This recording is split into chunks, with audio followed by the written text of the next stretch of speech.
Hello, this is Dale, and thanks for coming back to allow me to teach you the very best way to trade earnings.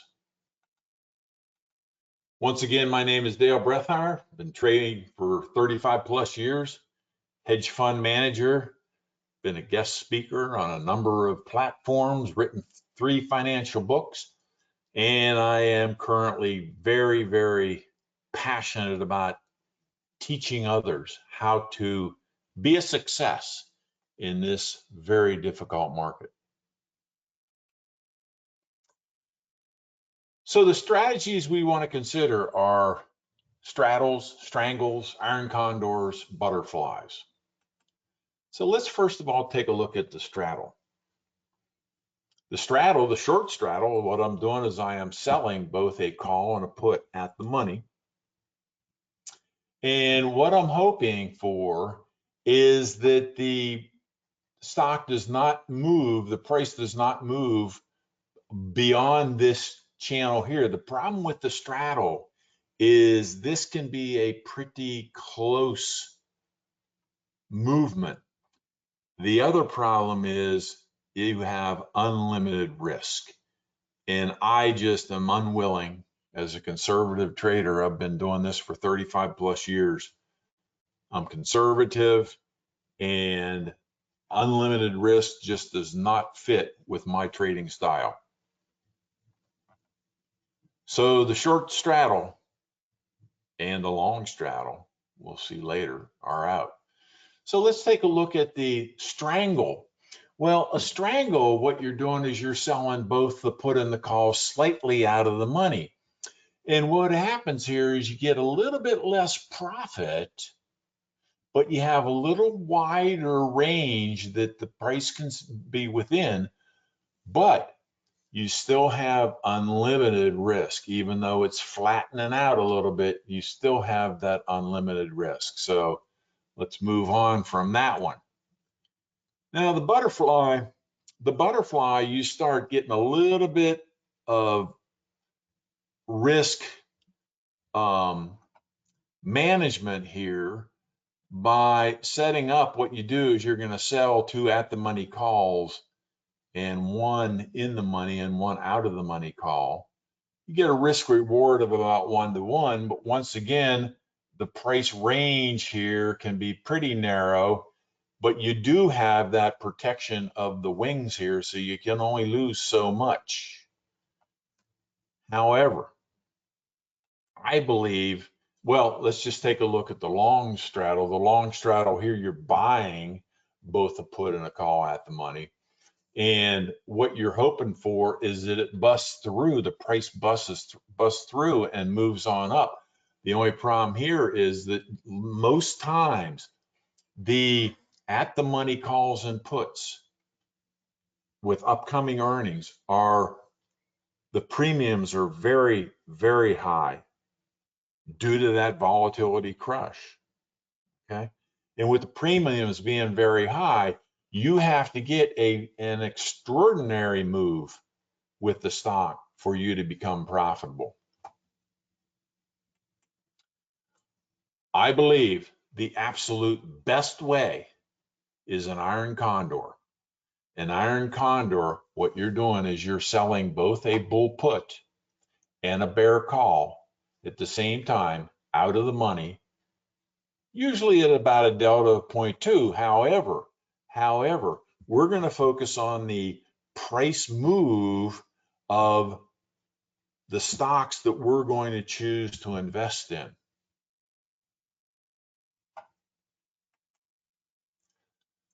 I showed you this chart before where Google moves during earnings in the last 4 years, where it averages about 3.6, but 14 out of 16 times it moves less than 6% or 88%.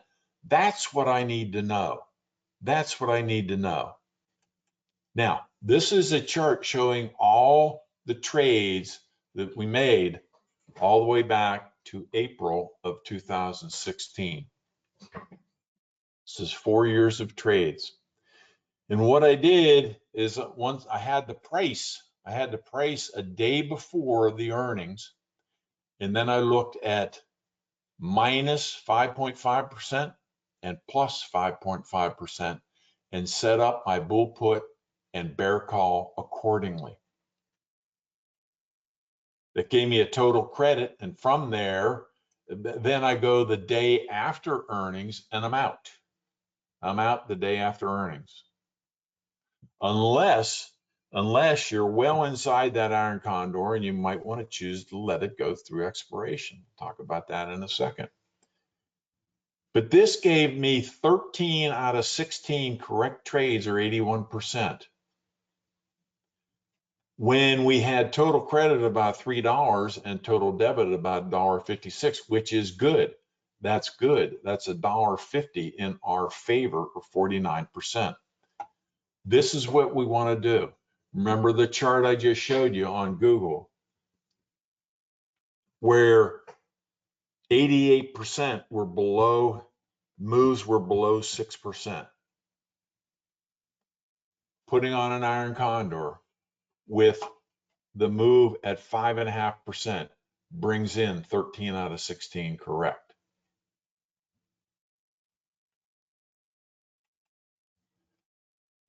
We talked about the big six: Google, Amazon, Netflix, Tesla, Chipotle Mexican Grill, and Apple. These stocks are priced high, so we get good credit. So the Iron Condor, when we set up that Iron Condor, we've got excellent bear call and bull put spreads, and you combine those together, and that's the total you get if it stays within the range. If it goes out of the range, the credit actually will apply to the losses you might take if it goes out of the range. So even when it goes out of the range, if it doesn't go out too much, you can still be a winner. And the other nice thing about these six is they have decent open interest, providing great liquidity to get in and get out. Because we're getting in the day before earnings and we're getting out the day after. Unless it's well within, and we might let it go for a while. So I showed you Google. So here's Amazon. See, Amazon had an average move of 4.1%. It has a little bit more of a bigger range. And with Google, I was looking at 5.5%.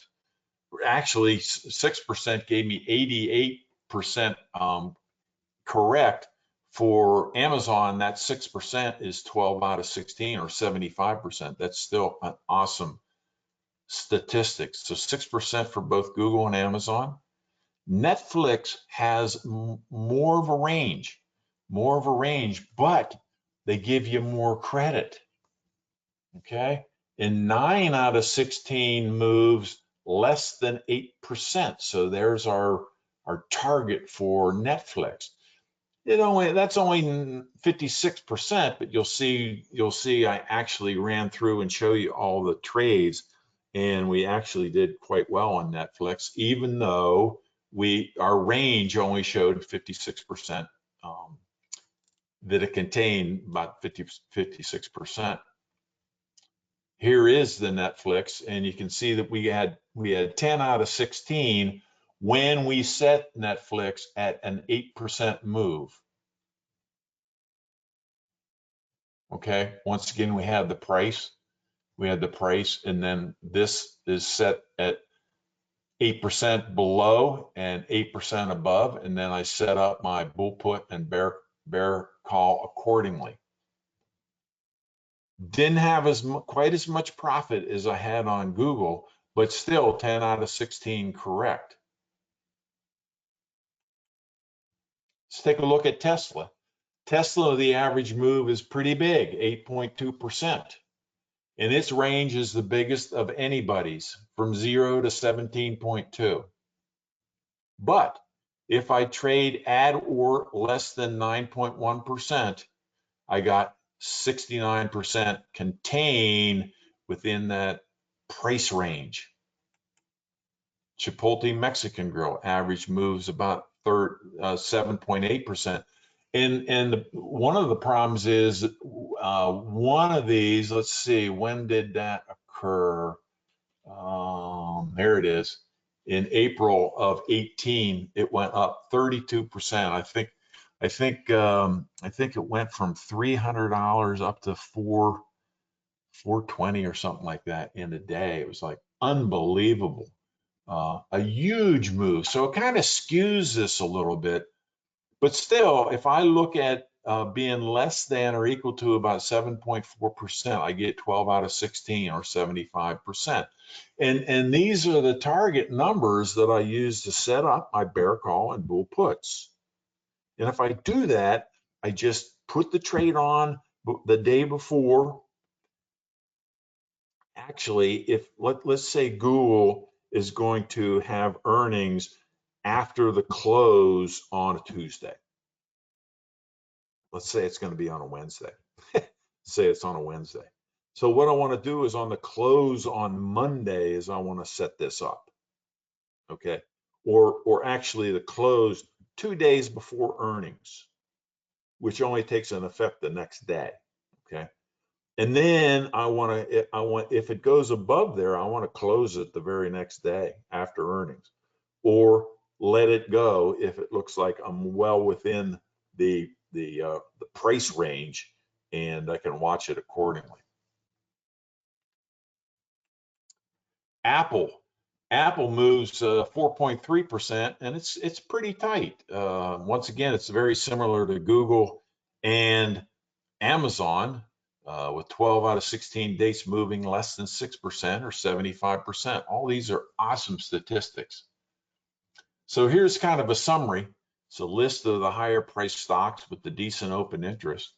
We have Alphabet, Google, and what I do is I set up my Iron Condor at 5.5%, getting 11 out of 16 correct. Amazon, I set it up for less than 6%, it gives me 12 out of 16. Chipotle, less than or equal to 7.4%. Netflix, less than 8%. Tesla, less than 9.1. Apple, less than 6. Now, once you know these, first of all, you only need to trade these 6 in earnings. They are big boys. They're going to bring in a nice profit. You don't have to trade shotgun and trade everything that's out there. You can just focus on these 6. I've scoured these and I've traded these for a long time. They have bigger credits and high open interest that give you the liquidity. These are the very best to trade. Just focus on this small number. Focus on these 6. The rules then are like this. You only want to trade the high price stocks, the 6 that we talked about. You want to set up an Iron Condor 2 days before the earnings, as close to the close as possible. You're going to sell an out of the money bull put, which is selling a price equal to the average move, and buy 10 strike prices above further out of the money. At the same time, I want to sell an out of the money bear call, where I sell at a price equal to the average move. Remember the average moves that I showed you back here. That's what you're going to use. And you want to buy 10 strikes further out of the money. You want to buy the number of contracts based on your trade size. And I'm going to show you that chart that I showed you previously about the realistic expectations. And you can kind of determine how many contracts you want to trade versus your portfolio. And like I said, if the earnings have a greater than average move, exit immediately the next day. If the earnings have less than the average move, you might consider staying in. You might even consider staying until expiration and grabbing everything you can. Now remember, the credit of the trade is the combination of the bull put and the bear call, and we have the 6 high-priced stocks that give us good credit. Now let's take a look at that chart again, showing the realistic expectations. And remember, it's the profitable percent times reward minus the losing percent times the risk. And what I've done here is I've taken a trade size of $50,000 with, excuse me, a trading account size of $50,000 with the trade size of only 10 per trade, if you will.